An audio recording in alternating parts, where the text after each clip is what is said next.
Assalamualaikum warahmatullahi wabarakatuh. Kami dari kelompok 3 TLM 20 sore yang diketuai oleh Andre Robi.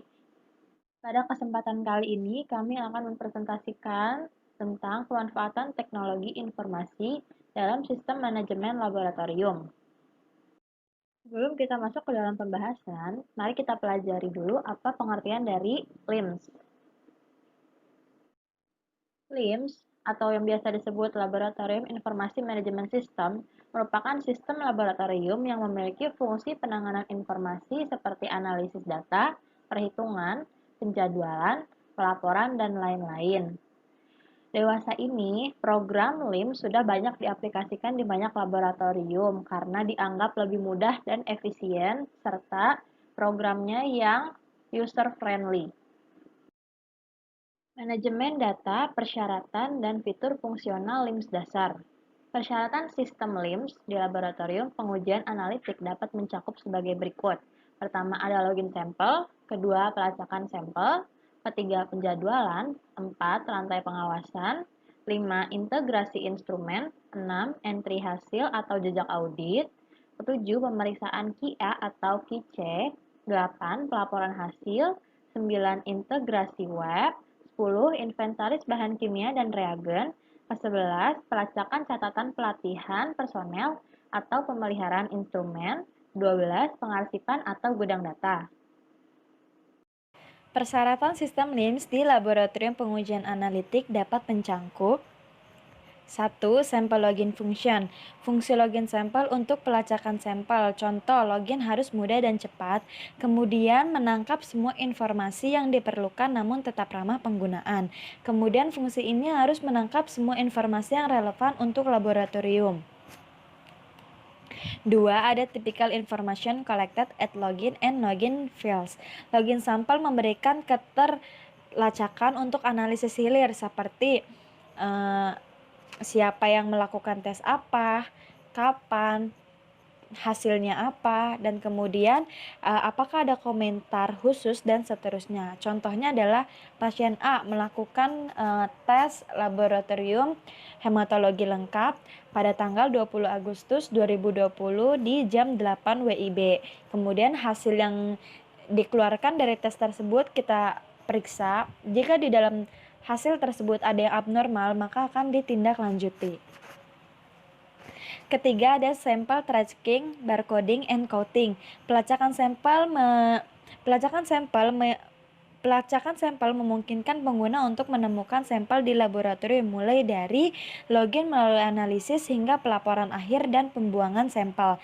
Ini mencakup kemampuan untuk membuat daftar sampel, mengidentifikasi lokasinya, dan mengidentifikasi tindakan apa seperti persiapan sampel, analisis, interpretasi, dan lain-lain yang perlu diselesaikan.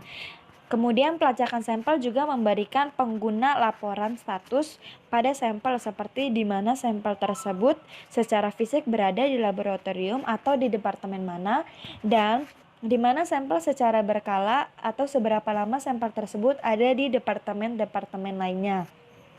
Kemudian, dan analis mana yang melakukan atau yang menguji sampel tersebut. Yang keempat ada pemanfaatan barcodes dan teknologi identifikasi otomatis. Laboratorium yang menerapkan kode batang menemukan bahwa penambahan dan pelacakan sampel dapat menjadi lebih lancar karena penggunaan kode batang yang lebih cepat dan akurat. Yang kelima ada identifikasi biometrik. Identifikasi biometrik digunakan di area dengan keamanan yang tinggi untuk melindungi informasi atau data-data yang dibatasi. Teknik verifikasi biometrik meliputi scan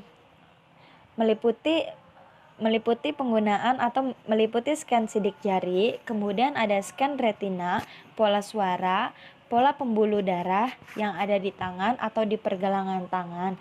Nah, yang paling sering digunakan untuk identifikasi biometrik ini adalah sidik jari. Nah, sebagai contohnya, semisal kita nih pernah nonton drakor yang drakor tentang kasus-kasus pembunuhan.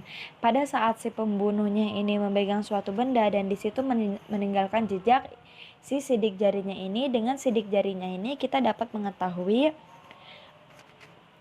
identitas orang tersebut seperti nama, tempat tanggal lahir, dan alamatnya.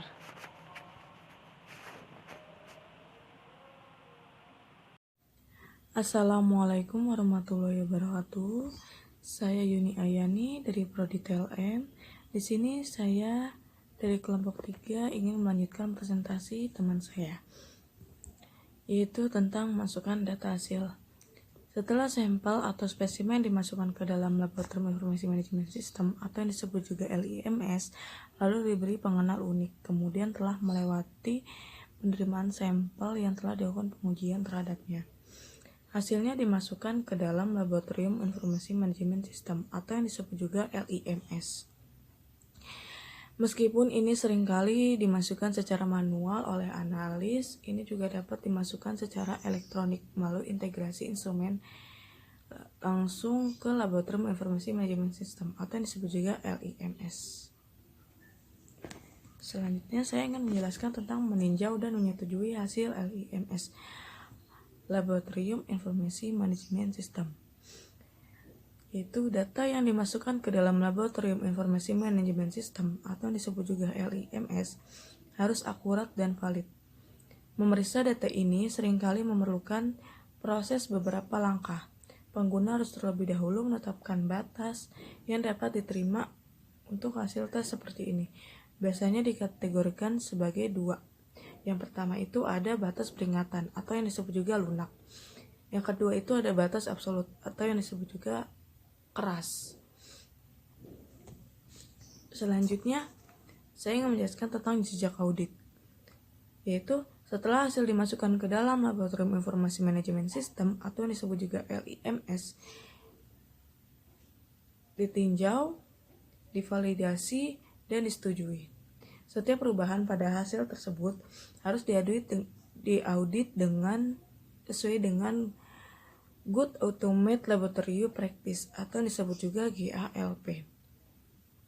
Proses ini sangat mudah di sebagian besar Laboratorium Informasi Manajemen Sistem atau disebut juga LIMS. Pengguna dengan mengklik tombol audit yang menanyakan informasi tertentu, seperti yang pertama ada hasil baru, kedua alasan perubahan hasil. LIMS atau yang ini dengan Laboratorium Informasi Manajemen Sistem akan menyimpan catatan bergulir dari hasil lama orang yang memasukkan, contohnya hasil, tanggal, dan waktu. Hasil baru, alasan perubahan ke hasil asli dengan waktu dan tanggal perubahan dan nama dari orang yang membuat perubahan. Dan terakhir saya ingin menjelaskan tentang pelaporan hasil. Setelah validasi dan persetujuan, hasil dapat menjadi output ke klien untuk pembuatan laporan akhir. Pelaporan dapat dalam bentuk 2, yaitu yang pertama ada formal dan atau informal, dalam format kertas atau elektronik, dan sebagai kiriman data elektronik atau yang disebut juga EDD. Terima kasih. Wassalamualaikum warahmatullahi wabarakatuh. Model arsitektur LIMS. Komponen LIMS mencakup perangkat keras dan perangkat lunak komputer. Yang pertama, komponen perangkat keras atau yang sering disebut dengan hardware, yaitu komponen perangkat keras basic system mencakup prosesor komputer, perangkat peripheral seperti terminal, printer, dan drive disk, dan elemen seperti kabel dan saklar yang menghubungkan beberapa bagian. Mengelola proyek dan outputnya.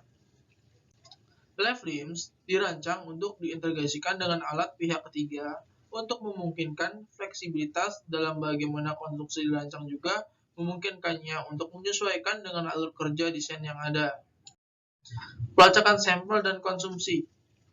LIMS mengatasi hal ini dengan menyediakan inventaris sistem untuk melacak item termasuk bagian DNA dan reagen. Sistem ini cukup fleksibel untuk mencatat jumlah kedua labware, misalnya kotak piring dan isi tabung, misalnya enzim, plasmid, primer. Dengan ini dimungkinkannya untuk mengatur ambang di mana pengguna yang relevan diberitahu agar item tersebut diisi kembali tepat waktu.